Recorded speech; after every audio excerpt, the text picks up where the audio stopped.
Good afternoon. 507 here, News Talk 105.9 WMAL, where we're making sense of the news. Julie Kelly joins us this hour at 5:30. We talked to her about the finding that the Department of Justice has been acting in a very unconstitutional way, a federal judge says, in going after Trump. Julie Kelly reacts. And you can join us, 888-630-9625, 888-630-WMAL. I've got some more information to share with you about what the Secret Service did and did not do Saturday in Butler, Pennsylvania, July 13th, as President Trump was shot by a would-be assassin. Before we get there, I've got a phone call coming in from Ann in Alexandria, line 6. Ann, good afternoon to you. You're on the Vince Colonnese Show. Good afternoon, Vince. Good to be with you. Thank you, Ann. Well, I called in to tell a story that is not well known about another time when Trump narrowly escaped death. And my ex-husband is Roger Stone, and he and Trump have done a lot of work together over the years. And back in '89, in October of '89, they were working on a deal, and Trump kept canceling meetings, and Roger kept setting them up, and he kept canceling them. So finally, Roger was exasperated. He said to Trump, "Listen, this thing's falling apart. If you cancel one more meeting, it's done." He goes, fine, we'll do it Friday. I'll move things around. So about 5 minutes into the meeting, Trump's assistant came in and said, "Sir, the New Jersey State Police are on the phone. The boys are all dead." All of his top executives had been killed in a helicopter crash. And he turned to Roger and he said, "I was supposed to be on the helicopter." Really? 1989? Yeah. Yep, October of '89. October of 1989. And these were the helicopter. Was this a Trump helicopter that went down? Yes, it was. They were going down to Taj to see the building, and his three top executives were killed. I just did some very, very fast research to support the claim that you're making. And by the way, just to confirm, Ann, your last name is Stone, correct? Correct. Ann Stone is on the phone, and the caller ID even says Ann Stone, so we've got confirmation of that. Ann is Roger Stone's ex-wife. And this is a New York Times headline from October 11th of 1989. Copter crash kills 3 aides of Trump. 5 people, including 3 high-level executives of Donald J. Trump's 3 casinos in Atlantic City, were killed yesterday when their helicopter crashed in Pine Woodlands on the Garden State Parkway near Forked River, New Jersey, moments before the helicopter plunged into the parkway's wooded median from 2,800 feet at 1:40 p.m. Its main overhead 4-blade rotor and its tail rotor broke off the body of the craft, the state police said. 8 minutes earlier, 1:32, the pilot was in radio contact with the control tower at McGuire Air Force Base in nearby Wrightstown, New Jersey, and did not suggest anything was amiss, the state police said. And then they said an investigation was going to be opened into all of this. And they referenced the names of the executives, the people who were killed in this. And they have a statement from Donald Trump at the time saying, quote, "These were 3 fabulous young men in the prime of their lives. No better human beings ever existed. We are deeply saddened by this devastating tragedy, and our hearts go out to their families." So you're telling us, Ann, that Roger Stone was hectoring him. You've got to take this meeting. You got to do this. And Trump says, okay, fine. He goes to a meeting, and it kept him from being on that helicopter flight. That is correct. And I've always sort of thought, they've been good friends. We've known Trump since '79, and they've always been good friends. And I've always sort of thought that in the back of his mind, Trump probably sees him as sort of a little bit of a lucky charm, because if he hadn't forced him into that meeting, he'd be dead. That's amazing. And that's the kind of thing that sticks with you. You know that. Yeah. How many stories have we heard from people like a 9/11? Just people saying they didn't go into work that day. It was unusual. They were homesick, or they had some appointment or something. There's so many unusual stories around events like this, and that sounds like one of them. Just amazing. But it looks like he was saved to do other things in his life. Yeah. Ann, thank you for that call. I appreciate that. Sure enough.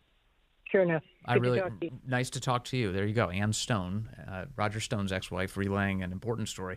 One I hadn't heard before. I didn't realize that 1989, a Trump helicopter goes down. Trump was supposed to be on that helicopter. Instead, he took a meeting with Roger Stone that kept him from that fate. Remarkable. Now, let's talk about what happened Saturday. We've got a number of things coming in. on as far as Saturday is concerned. National Review has a story up. My buddy James Lynch has a story up today talking about the Secret Service director and what she told ABC News last night. So we've really not heard from ABC. From the Secret Service director, Kim Cheatle. We heard from her for the first time on ABC in any meaningful way since Saturday's attack. And ABC's released almost none of this interview. It's infuriating. What do I have here? Just shy of a minute of audio from her. And that's it. Where's the rest of this? She's asked in the interview, how did you feel when you saw the news? What was your reaction when you saw the events unfold on Saturday? Shock, and then concern, obviously, for the former president. This is an event that should have never happened. Who is most responsible for this happening? What I would say is that the Secret Service is responsible for the protection of the former president. So the buck stops with you? The buck stops with me. I am the director of the Secret Service. It was unacceptable, and it's something that shouldn't happen again. The president and Homeland Security Secretary said today they had 100% confidence in you, but there are some members of Congress calling on Why you do to... they say things like that? Why do you say, we have 100% confidence in her? Really? She just oversaw a Secret Service protectee be shot in the head, and so you think that she deserves your confidence? Great job. Great job. I appreciate the Secretary's comments, and we're going to continue to be transparent and communicate with people. Do you plan to stay on? Absolutely. I do plan to stay on. Oh, yeah, totally. I mean, this was just a small thing, Who doesn't fail in this monumental way? And then there's this. Why weren't there Secret Service agents on the roof of that building? Why weren't there snipers up there? I keep hearing all these different numbers, but it's like 130, 140, 150 yards close. Why weren't there agents on top of that building? The head of the Secret Service says because the roof had a slope to it. That building in particular has a sloped roof at its highest point. And so, there's a safety factor that would be considered there, that we wouldn't want to put somebody up on a sloped roof. And so, the decision was made to secure the building from inside. She's lying. That's a lie. She didn't keep people off of the roof because it had a slope. The roof that the counter snipers for the Secret Service were on behind Trump had the same looking slope to it. It was a similar grade. What are you talking about? A roof has a slope, therefore we can't use it? So only flat roofs for the Secret Service. Only the best. So you got to have a perfect, pristine, 90-degree flat roofs to stand on top. That's nonsense. There's a water tower in the background. Why wasn't there somebody up on the water tower? Why didn't you rent a lift, perhaps? You wanted a flat position? Put a cherry picker out there. Get Secret Service team in an elevated position to protect the President of the United States. What is happening here? There was a slope, she said. Here's National Review today. Embattled Secret Service Director Kimberly Cheatle has a bizarre explanation for the agency's failure to secure the rooftop used by the shooter. Quote, that building in particular has a sloped roof. You heard the audio. Cheatle told ABC News this in an exchange that was not included in the outlet's write-up of the interview, nor the published transcript. Why was that excluded? By the way, you may have noticed that the audio quality was not as good as the first clip that I played for you. That's because this is more difficult to find. People were shooting video of a screen in order to share this in public. Why isn't this being talked about like crazy? ABC News, that's your scoop. That's your lead. The Secret Service says sloped roofs are their enemy. They're their real bane. They can't get past a sloped roof. Assassins can. Assassins can crawl across a sloped roof and take shots at Secret Service protectees, but the agents, it's just too tough for them. What is even happening? The stunning admission that points to the security failures surrounding the failed assassination attempt on Trump during a rally in Butler, Pennsylvania on Saturday. It is already considered to be one of the gravest law enforcement failures in U.S. history, and many questions remain about what happened in the moments leading up to the shooting. Quote, and so, the decision was made to secure the building from inside, she added.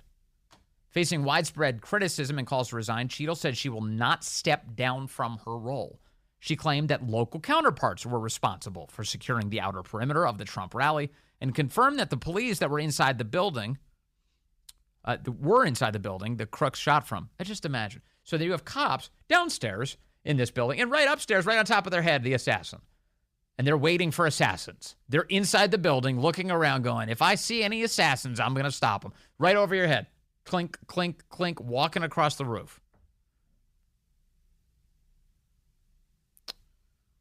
And, of course, she's blaming the locals. It is the Secret Service that runs the whole security event. We sought assistance from our local counterparts for the outer perimeter, she says. There were local police in that building. There was local police in that area that were responsible for the outer perimeter of the building, she said. Before the shooting, multiple witnesses appeared to alert law enforcement to Crooks' presence atop the roof. Let me move here to, we know that. I'm going to tell you some more about that in a moment, too. Just how long law enforcement and Trump supporters had their eyes on this assassin. Cheatle is expected to testify next week at a hearing held by the House Oversight Committee. The first of what will be likely many hearings on this subject. Ahead of the hearing, lawmakers have requested a trove of documents from the Secret Service and instructed the agency to preserve all relevant records. You know, because they have a habit of destroying. Remember the cocaine investigation? Well, we took 4 days to investigate. Nothing. We destroyed the cocaine. It's gone. What, we can't look at it anymore? No, we had to destroy it. The Secret Service was expected to brief lawmakers Tuesday. That's today on the incident. But plans fell through once DHS took over communications. An oversight committee spokeswoman has told National Review. So DHS takes over all of this, and they're saying, no, we're not gonna give you that brief that we were supposed to give you anymore. Quote, after the Secret Service agreed to brief members of the House Oversight Committee on Tuesday, the Department of Homeland Security took over communications with the committee and has since refused to confirm a briefing time. While the Secret Service confirmed Director Cheatle is expected to appear for the committee's hearing on July 22nd. To head off any attempt by DHS to backtrack on her appearance, the chairman will issue a subpoena for her to attend. All right, so that's the state of play on getting some answers from the Secret Service. Now, what about this guy's presence at this Trump event? Well, now we're hearing that he was on the radar of law enforcement for about half an hour as he arrived at this event. As he arrived there, cops reportedly spotted him nearly half an hour before he started shooting and were suspicious of him. So suspicious of him, they were snapping photos of him and sending them up to higher headquarters. There are pictures with timestamps on them of law enforcement observing this guy arriving. I'll share the details with you in a moment as a Pittsburgh news outlet reports everything that they're discovering about this. Again, so many unanswered questions, but we're getting more details now. They knew for a long time that this guy was present, deeply suspicious, were so concerned they were taking photos of him, and yet they let Trump go up on that stage. A local news outlet in Pittsburgh, WPXI TV, reporting late yesterday that they've uncovered dramatic new details in the moments leading up to the assassination attempt on former President Donald Trump. According to multiple law enforcement sources, Thomas Crooks, the shooter, spotted by law enforcement nearly 30 minutes before those shots were fired. Channel 11's Nicole Ford confirmed that Beaver County's ESU team had 8 members at the rally, including snipers and spotters. According to Ford sources, one of them noticed a suspicious man scoping out a roof near the rally at 5:45 p.m., called it in, and took a picture of the person. We have learned from our sources that person is Thomas Crooks. We're told it's not clear if Crooks had a gun with him at that point. According to multiple sources, a law enforcement officer had also previously seen Crooks on the ground and called him in as a suspicious person with a picture prior to 5:45 p.m. Our sources tell us an officer checked the grounds for Crooks at that point, but didn't see him where the first picture was taken. 26 minutes after the second photo of Crooks was taken by law enforcement and the information had been called in, shots were fired from the roof of the American Glass Research Building. Seconds later, a Secret Service sniper returned fire, killing Crooks. So that's the report. So they had eyes on this guy for half an hour. Meanwhile, there's also another report that the local cop, one of the local cops who saw him, saw that he was carrying and using a rangefinder to get a sense of his distance in or just outside the venue before former President Donald Trump took the stage at his rally in Butler County. Fox reporting here. The officer reported the sighting to state police, the source said. He took a photo, and then there was a discussion about whether what he was carrying was perhaps a pair of binoculars or something to try and see the rally better. So here you have a number of local law enforcement officials very concerned about him. They've taken multiple pictures of him. It's a half an hour before this thing even begins. And yet Trump was allowed to go on that stage. Nobody got in his way. Nobody stopped him.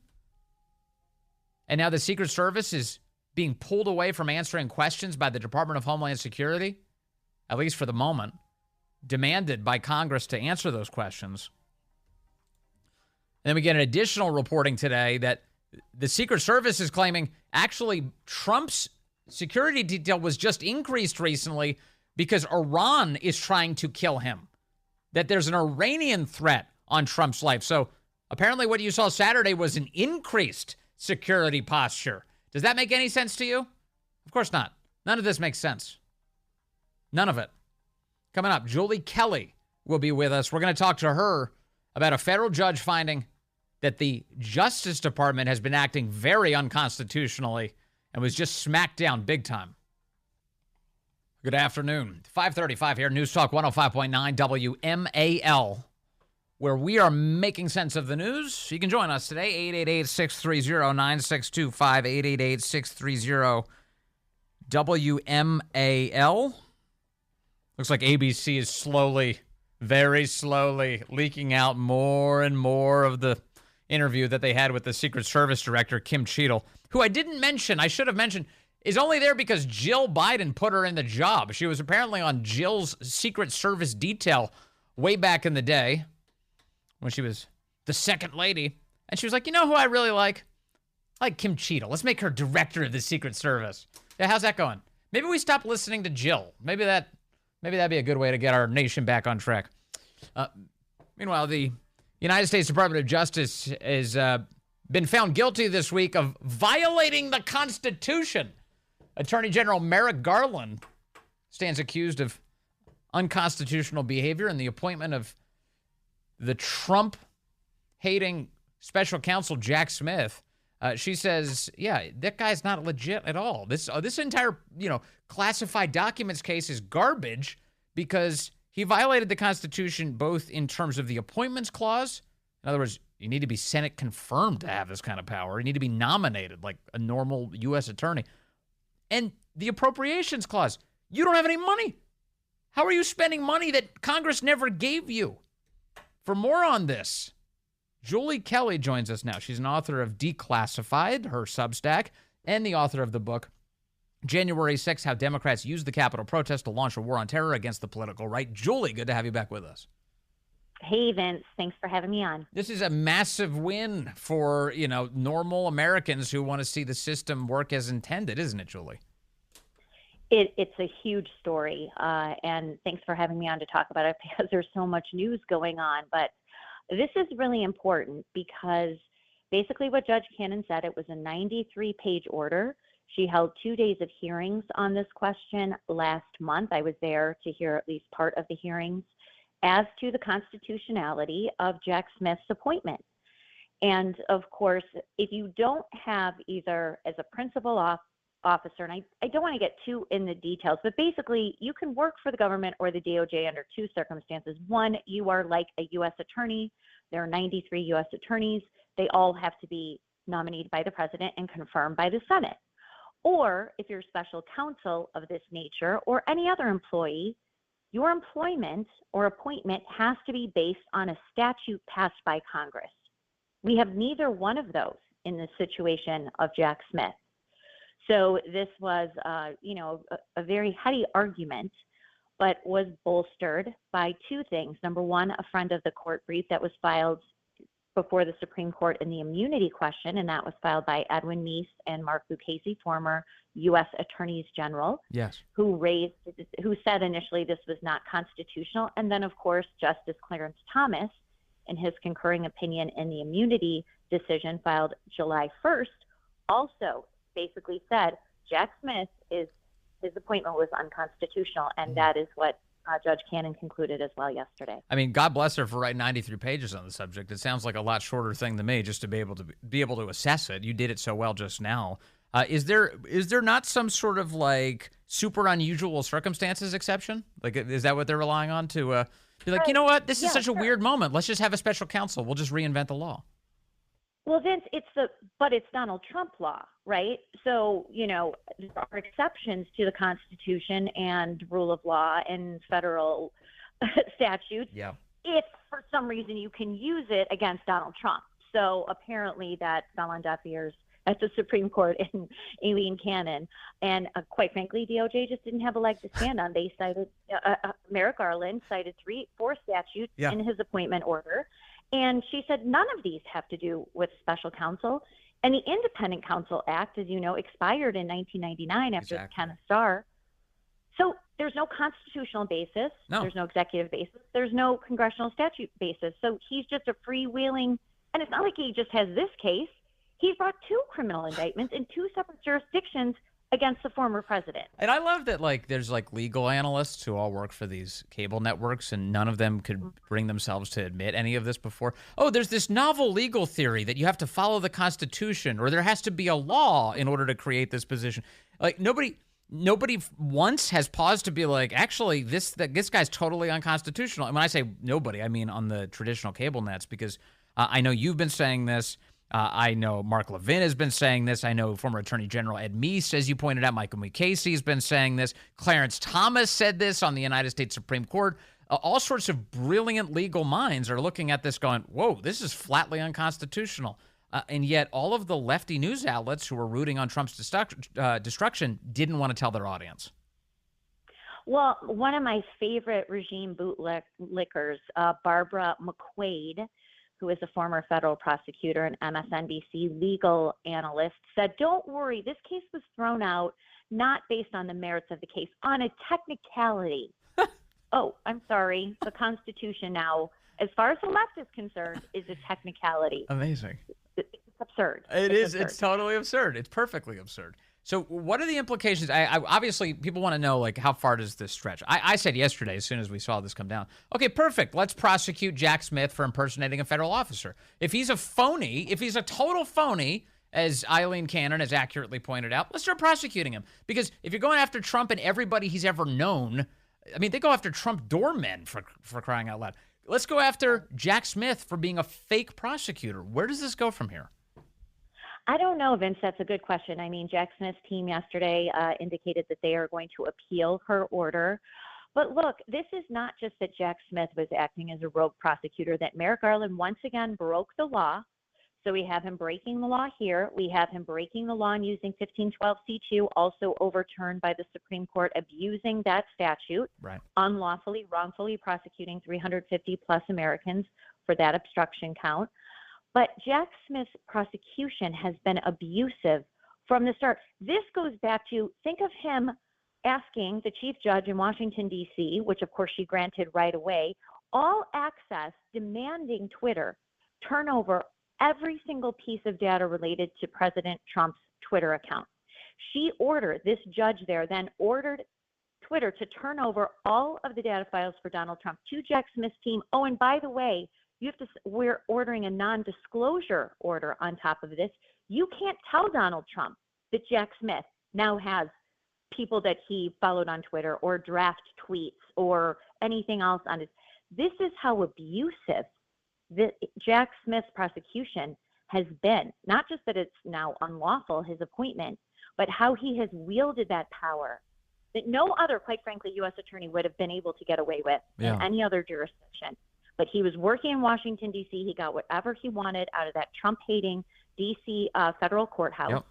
And he has abused the rights of Donald Trump, his associates, his lawyer, Evan Corcoran, forcing him to turn over his records, his co-defendants. He had 2 co-defendants, let's not forget, who have been dragged through the mud, their privacy violated in the classified documents case. So, Vince, I mean, what happens now? What is Congress going to do, or Trump DOJ, to bring some accountability for this? Yes. Oh, and by the way, I'm so glad you brought up the co-defendants. Isn't the gentleman's name Walt Nauta? Isn't he one of them? these guys, they all had their charges dropped too. Is that right? Correct. The entire indictment is dismissed. So Trump and his two co-defendants, Walt Nauta and Carlos de Oliveira. Right. Okay. All right. So these guys who were just, guys who worked at Mar-a-Lago, right? And then Jack Smith decided to destroy their lives. Yes, he did. And especially Walt Nauta, who is a personal valet to the president. Jack Smith's team DOJ threatening Walt Nauta's attorney with a judicial nomination to scuttle that if he did not get Walt Nauta to turn on Trump and become a cooperating witness. Then when he didn't, Jack Smith's team went to a judge, got search warrants on Walt Nauta's car, on Walt Nauta's apartment, took all of his devices, got his Google accounts, got his email data. I mean, this is how invasive and abusive. For what? Walt Nauta had no idea that there were allegedly any classified documents anywhere. They have tortured these people, of course, as the DOJ has tortured everyone since Donald Trump left office. No question. And so to that point, Vince, if there are any House Republicans, Senate Republicans listening, this cannot just be, oh, this is a win for Trump. Oh, good job. No, this man has destroyed lives, spent tens of millions of our dollars for revenge. Yeah. Joe Biden's revenge against Donald Trump. You know what Trump should do now? Trump should request the government immediately send him all of his documents back. Where are my documents? True. Send me my documents back. Give it to me now. Forget this freaking indictment. It's gone. Documents pronto. And of course, they're never gonna send it back his direction. Now the DC case that you mentioned, Trump's attorneys have approached that court and said they wanted to dismiss this case on the same basis that Jack Smith is unconstitutionally in the role. And the court there has said, no, pound sand. We're going to continue this process. Now that these courts have dueling judgments on this question, it sounds to me, Julie Kelly, like it's going to have to go to a higher court to get resolved. Well, it will go back to the D.C. case, and of course that has been on hold since December, waiting for the Supreme Court to rule on the question of presidential immunity. That's going to be kicked back to Judge Chutkan. I don't think yet that they've filed a motion to dismiss on these grounds, because really all of the proceedings have been halted for almost 8 months. Oh. So they really haven't had a chance to file anything else, but they certainly will. But the D.C. court, of course, has already upheld special counsel Robert Mueller when some of his targets challenged the lawfulness of his appointment. The D.C. courts, of course, upholding that because that's what D.C. courts do. So Judge Cannon's order won't necessarily animate what's happened in Washington for now with Judge Chutkan, but of course Trump's team will go there, use her opinion as a reason for Judge Chutkan to dismiss the case, which of course she will not. Thank you for correcting me. You're right. It was Bob Mueller's appointment that the D.C. Circuit had considered, and they said, no, it's totally fine.